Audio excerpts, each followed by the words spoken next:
নমস্কার বন্ধুরা, আমি আপনাদের প্রিয় গল্পকথক। আজ আমি আপনাদের সামনে নিয়ে এসেছি এক নতুন গল্প, যা আপনাদের মনকে ছুঁয়ে যাবে গভীরে। এই গল্পটি একজন নাম প্রকাশে অনিচ্ছুক ফলোয়ার আমাকে পাঠিয়েছেন। তার অনুরোধেই এই গল্পটি আমার চ্যানেলে শেয়ার করছি। আপনারা জানেন, আমার চ্যানেলে আমি সবসময় চেষ্টা করি আপনাদের এমন সব গল্প শোনাতে যা সাধারণের গণ্ডি ছাড়িয়ে যায়, যেখানে মানব মনের জটিল টানাপোড়েন, নিষিদ্ধ আবেগ আর চাপা দীর্ঘশ্বাসগুলো জীবন্ত হয়ে ওঠে। গল্পের কোনো এক ফাঁকে আমি আমার ব্যক্তিগত ইমো নাম্বারটি দেব, তাই নাম্বারটি পেতে হলে পুরো গল্পটি মনোযোগ দিয়ে শুনতে হবে। ধৈর্য ধরে শুনবেন, কারণ এই গল্পের প্রতিটি মুহূর্ত, প্রতিটি শ্বাস-প্রশ্বাস আপনাদের এক অচেনা জগতে নিয়ে যাবে। ভুল ইশারা। তখন সবেমাত্র শীত শেষ হয়েছে। বসন্তের আগমনী বার্তা বাতাসে ভেসে বেড়াচ্ছে। পলাশ শিমুলের রঙে রাঙা হয়ে উঠছে চারপাশ। এমন এক সময়েই আমার বড় বোন মৌমৌয়ের বিয়ে হয়েছিল। বর অরিন্দম আমাদের পাড়ারই ছিলেন, শান্ত, সুপুরুষ আর অত্যন্ত ভদ্র। প্রথম থেকেই ওর ওপর আমার এক অন্যরকম টান ছিল। ঠিক বোনের জামাই হিসাবে নয়, বরং তার চেয়েও বেশি কিছু। কিন্তু কে জানত, এই ভালো লাগাটাই একদিন এক নিষিদ্ধ পথের দিকে আমাকে টেনে নিয়ে যাবে। অরিন্দম আমাদের বাড়িতে প্রায়ই আসত, বোনের সঙ্গে দেখা করতে, কথা বলতে। আমি তখন সবে কলেজে পড়ি, বাড়ির ছোট মেয়ে, তাই সবার আদরের। অরিন্দমও আমাকে ছোট বোনের মতোই দেখত। আমাদের মধ্যে ভাই বোনের মতো সুন্দর একটি সম্পর্ক গড়ে উঠেছিল। হাসি ঠাট্টা, খুনসুটি সবটাই ছিল মন খুলে। বাড়ির সবাই আমাদের এই সহজ সম্পর্ক দেখে খুশি হতো। একদিন দুপুরে সবাই যখন ঘুমোচ্ছে, আমি তখন রান্নাঘরে বসে মায়ের জন্য শরবত বানাচ্ছিলাম। হঠাৎ অরিন্দম ঘরে ঢুকল। আমি একটু চমকে উঠলাম। কি রে, একা একা কি করছিস? ওর গলা শুনেই চিনতে পারলাম। কিছু না দুলাভাই, মায়ের জন্য শরবত বানাচ্ছি। গরমে খুব কষ্ট হচ্ছে বেচারার। বাহ, তুমি তো দেখি খুব ভালো মেয়ে, বোনের মতোই। আমি হেসে ফেললাম। বোন ভালো হলে কি আর জামাইয়ের আদর পাবে? কথাটা বলে আমি নিজেই লজ্জা পেয়ে গেলাম। আসলে দুলাভাইয়ের সামনে এমন কথা বলা আমার উচিত হয়নি। কিন্তু অরিন্দম কিছুই বলল না, শুধু আমার দিকে তাকিয়ে হাসল। সেই হাসিটা যেন কেমন ছিল, একটু অন্যরকম। আমার হৃদয়ে এক অজানা শিহরণ খেলে গেল। তুমি কি এখনো কলেজে পড়ো? অরিন্দম প্রশ্ন করল। হ্যাঁ, ফাইনাল ইয়ার। খুব ভালো, পড়াশোনাটা ঠিকমতো করো। মৌমৌয়ের মতো তুমিও অনেক বড় হও, এটাই আমি চাই। ওর কথাগুলো যেন আমার কানের সুরের মতো বাজছিল। আমি শুধু মাথা নাড়লাম। ধন্যবাদ দুলাভাই। সেই দিন থেকেই যেন কিছু একটা বদলে গেল। অরিন্দম যখনই আসত, ওর চোখ যেন আমাকে খুঁজত, আমার সঙ্গে কথা বলতে চাইত, হাসত। ওর সেই হাসি, সেই চাহনি সবটাই যেন আমাকে এক নতুন অনুভূতিতে ভরিয়ে দিত।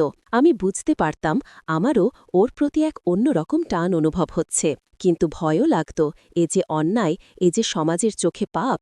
আমাদের এই আনস্পোকেন অ্যাট্রাকশনটা যেন দিনের পর দিন আরও গভীর হতে লাগল। মৌমৌ বুঝতে পারত না কিছুই, সে সব সময় খুশি থাকত, কিন্তু আমার মনের ভেতরটা যেন এক ঘূর্ণিঝড়ের মধ্যে দিয়ে যাচ্ছিল। আমি অরিন্দমকে এড়ানোর চেষ্টা করতাম, কিন্তু পারতাম না। ওর সান্নিধ্য আমাকে টানত চুম্বকের মতো। একদিন সন্ধেবেলা সবাই বারান্দায় বসে আড্ডা দিচ্ছিল। আমি একটু দূরে দাঁড়িয়ে আকাশের দিকে তাকিয়েছিলাম। হঠাৎ অরিন্দম এসে আমার পাশে দাঁড়াল। কি ভাবছিস একা একা? কিছু না। তোমার কি কিছু হয়েছে? কেন জানি না, তোমার চোখে আজ এক অন্যরকম মায়া দেখছি। ওর এই কথাগুলো আমাকে চমকে দিল। ও কি তবে বুঝতে পারছে? না দুলাভাই, কিছু হয়নি। সত্যি বলছ? ওর গলার স্বরটা কেমন নরম শোনাল। আমি ওর দিকে তাকালাম। ওর চোখেও যেন সেই একই মায়া, সেই একই আকুলতা। আমাদের দৃষ্টি এক হল। সেই মুহূর্তে যেন চারপাশের সব কিছু থেমে গেল, শুধু আমরা দুজন আর আমাদের হৃদয়ের স্পন্দন।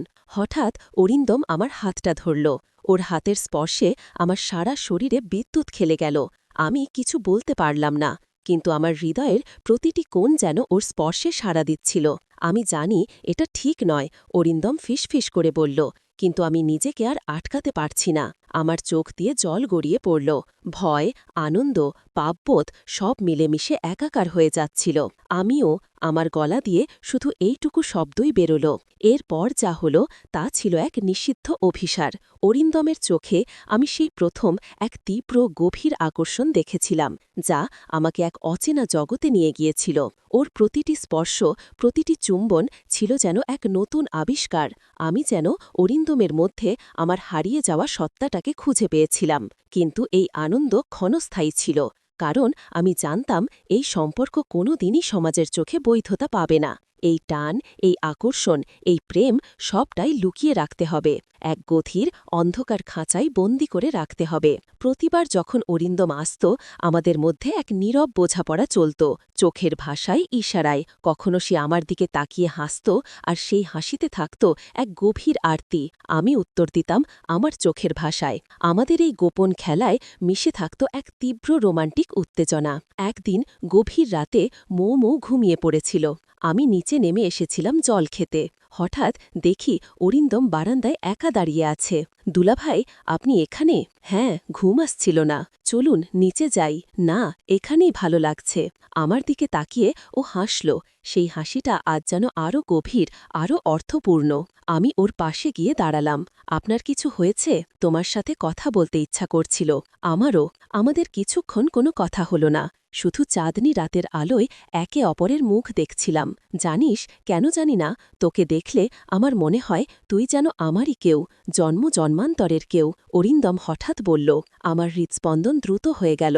ওর চোখে সেই একই আকুলতা, সেই একই তৃষ্ণা। আমারও তাই মনে হয় দুলাভাই, আমি ফিসফিস করে উত্তর দিলাম। অরিন্দম ধীরে ধীরে আমার দিকে এগিয়ে এলো। ওর নিঃশ্বাস আমার মুখে এসে লাগছিল। আমি চোখ বন্ধ করে ফেললাম। ওর উষ্ণ হাতের স্পর্শ আমার গালে এসে লাগল। তুমি কি চাও? ওর গলা কাঁপছিল। আমি ওর চোখের দিকে তাকালাম। সেখানে এক গভীর, নিষিদ্ধ আকাঙ্ক্ষা।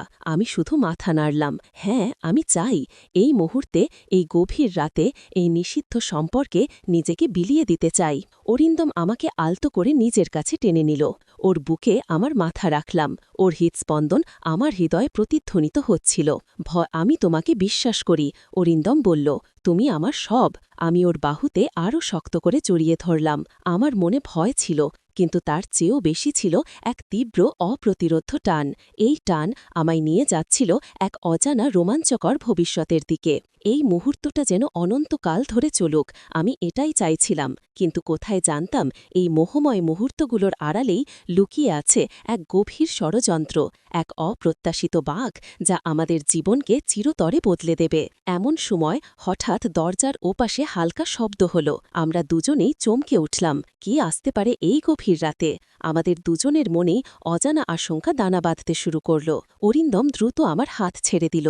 আমি ভয়ে কাঁপতে শুরু করলাম। এই মুহূর্তে ধরা পড়লে কি হবে তা ভেবেই আমার হাত পা ঠান্ডা হয়ে এলো। আমাদের এই গোপন অভিসার কি এখানেই শেষ হয়ে যাবে, নাকি এর থেকেও ভয়ঙ্কর কিছু অপেক্ষা করছে আমাদের জন্য?